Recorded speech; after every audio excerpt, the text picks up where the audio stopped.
Ebi bigambirwa mu rukiko rubira hara Adit Mall omub'Imbarara kandi ruretabirwa bakuru b'entebe ya katano abany'ishengyero ba RDCs abajwekero ab'ebibiina bitari bimwe na bimwe hamwe n'ebindi bikonji omuri Ankore. Constituencies should be merged so that the number of MPs can reduce according to the population. My brother would tell you that he wants even to create Igara North out of Igara East.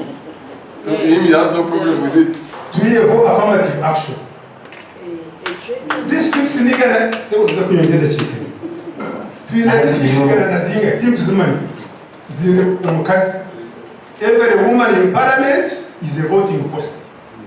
The Baku discussing the Baku except the eyes have it. So what? Umusharagwa ishakuya wa parliamentarians yaza hands. You won't find people injecting a lot of money to become members of parliament. Yeah, time I told you to become a member of parliament in a constituency in Usheya, you need 3 billion plus. Omushomogu gubire gutebekanisibwa ba Western Ankore Civil Society Forum ningashi workshop bakwatanise na Uganda National NGO Forum. Rukure kibina cha Uganda National NGO Forum hamwe n'omub'Ishengyero wa Buhweju Francis Mwijuke borekere ngu ahabwe mshara mhango hamwe n'enshako gavumenti eri gw'abany'ishengyero niyekanyisa obushomankuzi omubwire bw'akaruru hamwe n'omwihanga okutwariza hamwe. ACFIM recently released a report and said 80% of members of parliament who used more money than their opponents came to parliament. Kushanga umuntu uza kutunga mu Rubaha district nabanza yatese. Umuntu uza kutunga mu ministry nabanza yatese. Umuntu uza kusinga karo natabese. So nico kugira ngo ubucweka kinana harigana.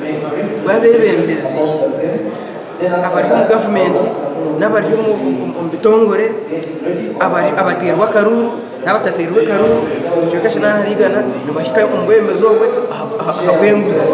Hona abantu bajangu office yo muhezu wo mujwekero wihanga om districts na yeshemerire eyihweho. Ababa badeputa RDC babiyeko RDC abomwe deputa abere deputized by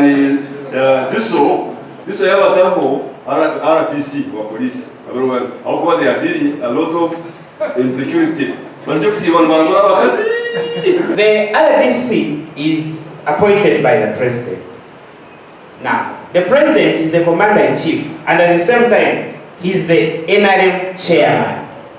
Orukurra akachiko k'ebyobururu ahabwa Western Uganda Mbeine Robert atirengu nabo nk'akachiko tubashemerirwe n'enteza y'akaruru ngo ahabwe kuba binimwe abakozi abayesire banyantahurra. Of course, we are not satisfied. We see things. I've mentioned money in politics.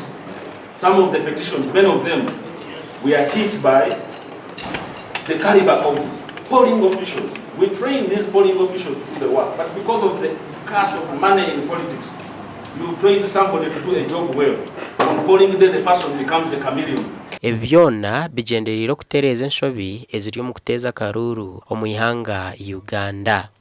Gasha kwa Michael atwachire.